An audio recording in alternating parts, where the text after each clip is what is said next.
Спомняте ли си онези приказки на братя Грим? Или онези приказки, където главната героиня е потърпевша като пепеляшка, тя е златното момиче, има по-големи сестри, доведени сестри, мащеха. Приказките за Белоснежка, Червенороска. Ако отговорът е да и сте приблизително на моята възраст, би трябвало да разпознаете някои от тези книги на екрана. При мен, например, така започна обичта към книги. И аз напомня книгата с приказките на братя Грим, които ми подариха за рождения ден, когато бях много малка. И като пораснах, разбрах, че всъщност изобщо не са за деца. И издателствата просто с течение на времето са филтрирали гротескните, ужасните детайли. И книгите, за които ще говоря в това видео, ме връщат има няма 20 години назад към 5-годишната Виолета, която четеше приказки пълни с гатанки, където отговорът е ключ към нещо, или онези, дето имат магически предмети, като на метал от сребърни листенца и клонки на някое дърво, което като го сложиш ставаш невидим. Само дето тук никой не е отсявал детайлите на жестокостта в тези приказки. И честно казвам, сега виждам детските приказки, които отсяват още повече неща, като вълка влезе в гардероба и... Не, бабата заключи вълка в гардероба и ловеца после дойде и го арестува или каквото там, вместо да му разпори корема и да извади бабата и после да го напълни с камъни и да го прати в... не канала, да го прати в кладенеца. И за да не си разваляме връзката на доверие повече, само ще кажа, съжалявам, че прочитах тази поредица толкова късно. Сигурно сте видяли това видео и сте си казали, това ще е някаква клюка, тези книги няма да стават, съжалявам, обаче тези книги всъщност са любимите ми книги в момента. Поредицата се състои от трилогия, която аз в момента тук не съм ги наредила поред, така че изглежда малко хаотично, но да, поредицата се състои от трилогията Жестокия принц, Злият крал и Кралицата на нищото. След това имаме една новела. Явно това е просто стандартния формат на издаване в днешно време. Имаме една новела. Как кралят на Елфхейм започнал да мрази приказките, което иронично е просто книжка с приказки до някъде. И зоологията, двете книги Отнетият наследник и Тронът на затворника. Тези книги разказват история в светът на елфите, където има и мери, и русалки, има тролове, вещици, всякакви видове чудовища и разбира се, смъртни хора. Къде без нас? Жестокия принц, между другото, това е единствената книга, чието гроб не съм намачкала, защото я прочетох в Kindle, понеже беше част от Prime абонаменти на Amazon, можеше да я прочетеш безплатно. И си казах, колко може да е добра? И като я прочетох и като се заребих, започваме Жестокият принц. И само да кажа, че тематично съм се облякла, защото този тоалет, грим и прическа са напълно вдъхновени от Джуд Дуарте. И Джуд Дуарте е точно главният герой в трилогията.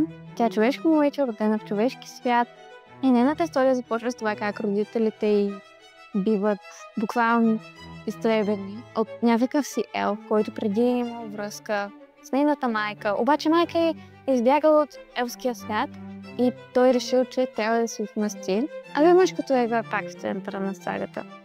И не стига, че оставя Джуд и нейните сестри сираци, ги отвежда в света на елфите, където те отрасват под негова опека. Да, Джуд, Дарин е близначката на Джуд и Вивиан, така се казваш. И Вивиан, тя е по-голямата сестра на Джуд. Всъщност Виви ме полусестра, защото е дете на майката на Джуд и Мадок, който е елфът, който бил родителите им. И да, и той не е кой да е елф, е главнокомандващият на военен на кралят на елфите. Да, Джуд, Тарин и Виви отрасват една много военна, напрегната, стратегически планирана, постоянно обстановка. Особено Джуд попива от тази коравост на Мадок и неговата тенденция винаги да е една стъпка напред, винаги търси агресията, винаги мисля, че решението на проблема е насилие. Искам ли сте някога да четете книга, където главната героиня или герой всъщност се превръща в злодея в книгата? Това аз бих казала, че това е единствената книга до сега, която съм прочела, която така дава този вайб. Тук се запознаваме с света на елфите, където хората изобщо не са добре дошли. Всъщност, елфите не виждат като някаква по-ниша раса, което честно казано не ги виня. Човек попаднал в света на елфите е роб, буквално. Ние не можем да отстим на тяхната магия.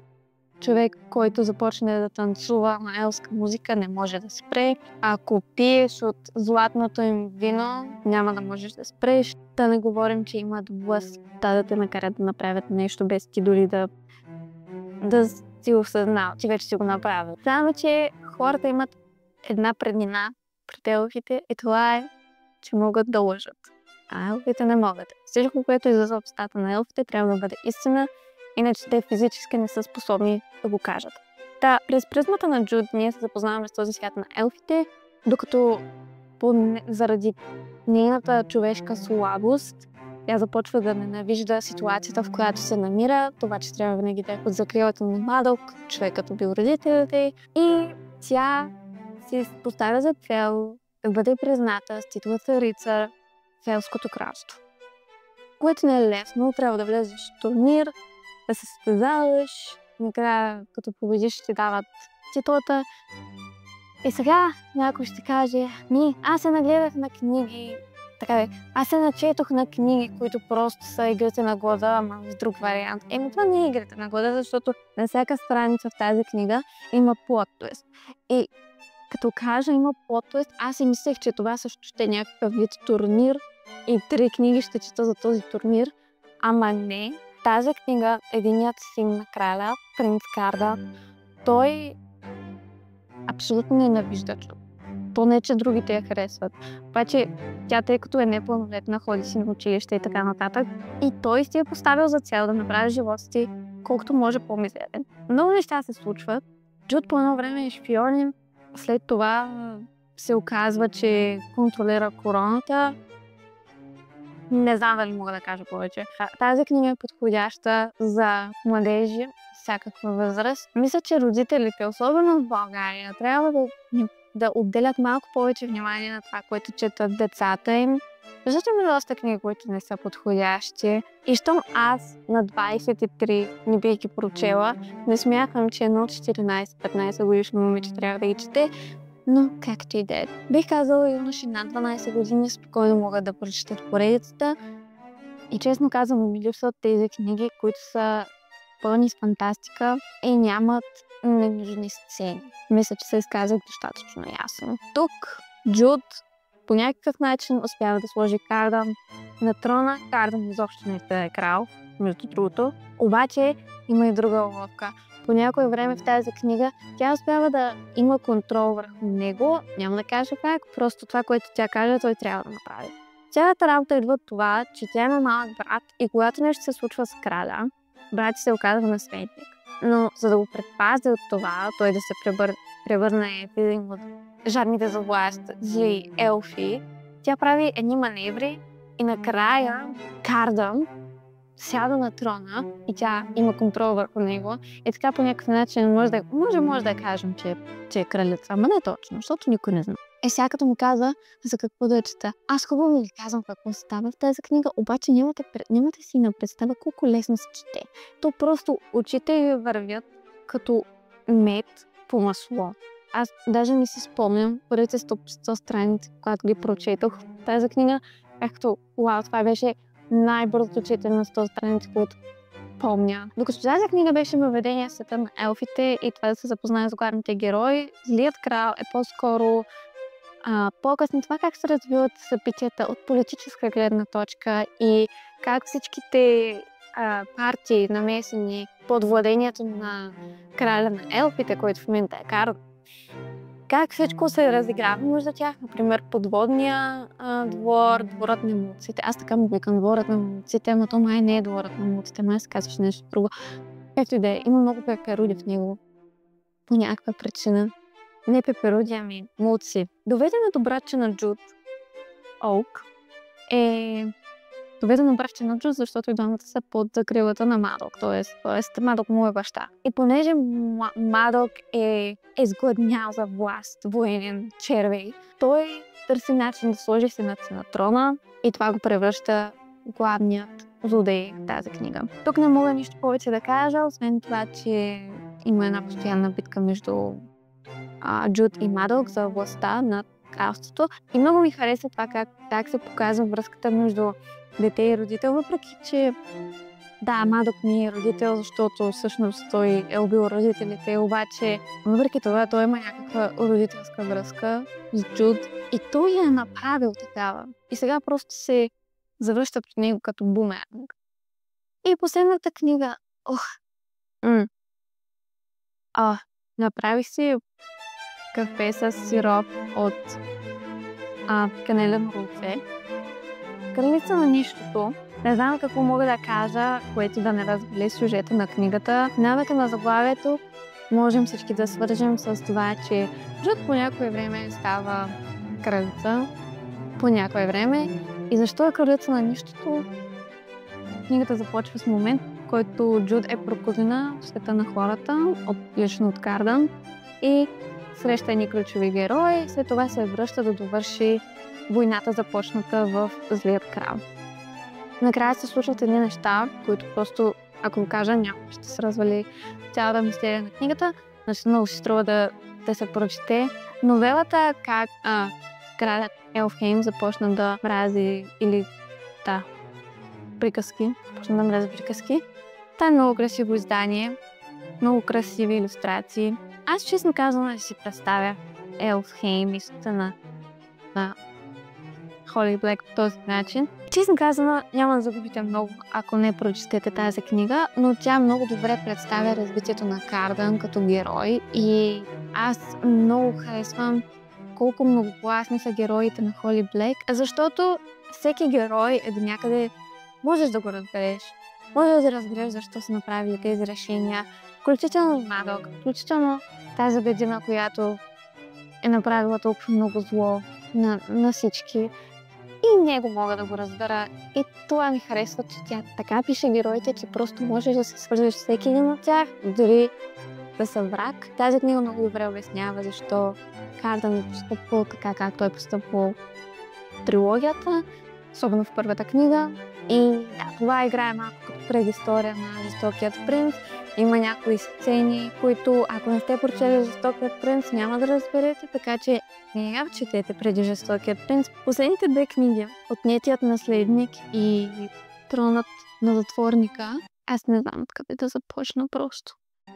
Главните герои в тези книги, единият е Оук, принц Оук, вече пораснал. Главната героиня, кралица на нищото, има една малка кралица, която е буквално малко момиченце и майка и баща я използват, защото те искат власт над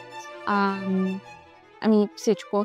И защото Мадок иска да сложи Оук на трона и Оук и това малко момиченце са горе-долу една и съща възраст, майка и баща се опитват да й направят уреден брак, за да може тя да стане кралица и те да се възползват от това нещо. Да, тя всъщност си е кралица на един от дворовете, които са под властта на кралството на елфите, но не е елф, това е някакво чудовище, не съм много сигурна. На Холи Блек писанията на чудовища са малко, така че малко трябва да използват за въображение, като ги четете тези неща, обаче да, не мислех, че ще ми хареса, мислех, че това ще е просто, нали знаете, когато има филми, които хората много харесват, например Междузвездни войни. Аз не знам защо трябва още филми да се правят по тази поредица, защото изчерпа се вече. Колко може още да се разкаже и колко още филма може да се внедрят между епизод 4 и 5 или 1 и 2 или някакви такива неща. Просто оставете го на мира. И аз мислех, че това е просто Холи Блек и нейния начин да запази тръпката по поредицата на Жестокия принц. Обаче всъщност ми хареса точно толкова, колкото и трилогията на Жестокия принц. Това е историята на Олк и принцеса или кралица Сюрен. Точно толкова прекрасни, колкото и другите книги. Всички тези книги са пълни с предателство, жестокост, любов, саможертвеност. И това не е само между, примерно, което виждаме главната героиня и нейният любовен интерес и така нататък. Не, тук има и намеса на предателство между семейство, например Джуди, близначката и Джуд и родителите, Джуд и хора, които тя среща с течение на историята. И всяко едно предателство пак така е описано добре, където можеш да разбереш защо нещата са се случили по този начин. Което е тъжно, това значи, че историята е много добре написана и поднесена, ако ти можеш да се свържеш с всеки един герой и да разбереш развитието на историята. И сега се замислям, всъщност Тарин, близначката на Джуд, не мога да я понасям. Даже тук мога да го понасям много по-добре, отколкото Тарин. Просто това момиче е взело много съмнителни решения в тази история. Любов. Пак любовта не е само романтична, тя е също тази обич между семейството. Семейството е много силен елемент и много силна тема в всичките книги. Виждаме как опита да предпазим хората, които обичаме, хората в семейството ни, всъщност може би така им вредим. И въпреки, че тези книги са просто книга за юноши, която е фантастика и приказка, въпреки това Холи Блейк е успяла да включи тези по-комплексни теми, които според мен са точно подходящи за децата над 12 години да започнат да размишляват по тях, дори да е просто подсъзнанието, просто нещо, което прочиташ и някак се подсъзнанието ти работи върху това, обаче не го осмисляш напълно. Или пък вече си пораснал до някъде като мене и можеш да ги разбереш тези неща много по-добре. Смятам, че съдържат ситуации, в които всеки би се припознал. И тук малко наблегнахме неща, които вече ни харесват книгите, но да допълня към списъка, харесва ми динамичното развитие. Наистина имаше някакъв обрат в историята на почти всеки 2 страници. Бях като вау! Гадките и хитростта на героите, ако сте чели Хитър Петър, аз обожавах Хитър Петър, когато бях малка. Това ми беше любимото нещо за четене. Хитростта на Хитър Петър винаги ме е изумявала и не съм си мислила, че мога да завъртя нещата в моя полза по такъв начин. И това е свързано с начинът, по който елфите могат да лъжат, защото те всъщност не могат да изрекат лъжа физически, обаче намират начин, по който да те излъжат или да те измамят, без всъщност да са казали лъжа.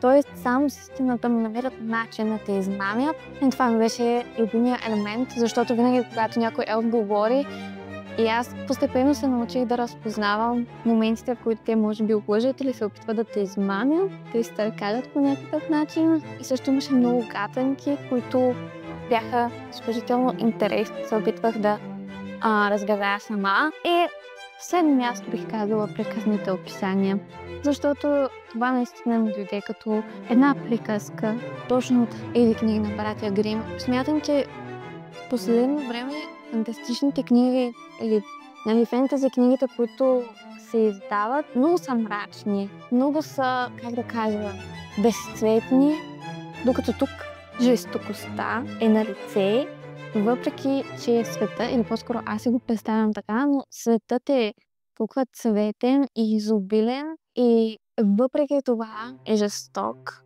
и не е нужно. Това ми хареса, че не е нужно да се използва атмосферата, описанието или каквото е там, за да се наблегне на това, че този свят е жесток.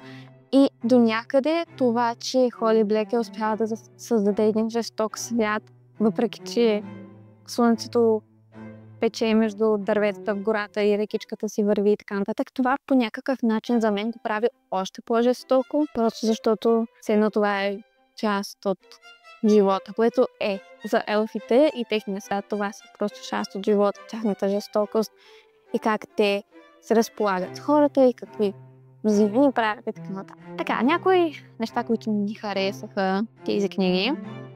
Нелогични решения на героите. Това, разбира се, е общ синдром на тези книги, защото всеки автор, който пише фентези по някое време, в някой момент, просто героя трябва да направи някакво тъпо решение, иначе няма да се развие сюжета добре. Може би най-последното нещо, което прочетах, бях като защо, беше когато, и малко това е спойлер, но края на книгата тук Рен се превърна в нещо като не знам, има крила. Ама никой не обясни защо има крила.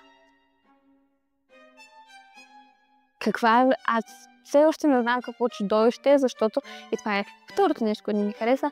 Описанията на чудовища бяха недостатъчни за мен. Знам, че трябва да ползвам някакво въображение, обаче аз не знам сега това нещо елф ли е, риба ли е, има ли крака. И последното, че накрая на Тронът на затворника очаквах нещо оригинално. Очаквах Сюрен да умре. Краят на Тронът на затворника е същото нещо, като краят на Кралица на нищото. Кралица на нищото мога да приема края. Обаче Тронът на затворника беше голяма була. Аз бих казала, че от тази поредица любимата ми книга е една от тези двете. Не бих могла да избера или Злият крал, или Жестокият принц, защото развитието беше бам-бам-бам. Моментите на предателство бяха уникални. Тази книга също го имаше това, обаче имаше голяма част, където Крадан не присъстваше в историята и затова не съм толкова голям фен и ми се щеше да видя повече от него в тази книга, но не разбирам защо не можеше. Една от тези две книги ще и честно казвам, може би е Злият крал, защото не мога да избера. Не мога. И двете. С това да включим това видео. Тази поредица днес, като се приготвях да снимам това видео, си казах, аз просто искам да я препрочета наново, защото толкова ми хареса. Ако ви е харесало това видео, абонирайте се, защото смятам да пускам още такива видеа. И в коментарите можете да ми кажете какво четете в момента. Аз, например, в момента чета Пепелищата и Пепелищата и Прокълнатият крал. Втората книга на... Какво беше? Нещо... Короната на Наяксия. Втората книга от поредицата Короните на Наяксия. Да, спомнила съм правилно. Знам. Сега е добре. Върви леко баб. Не съм сигурна, че мога да се свържа още с историята, особено защото току-що завърших Тронът на затворника, но да речем, че има потенциал. Ако сте я прочели, кажете ми дали се струва да я продължа и дали ви е харесала. А ако четете нещо друго, споделете как върви, харесва ли ви, може би трябва да си го добавя към TBR-а. Следвайте ме в TikTok и в Instagram, където може да намерите въпросникът кой герой от Елфхейм най-много наподобява вашия характер.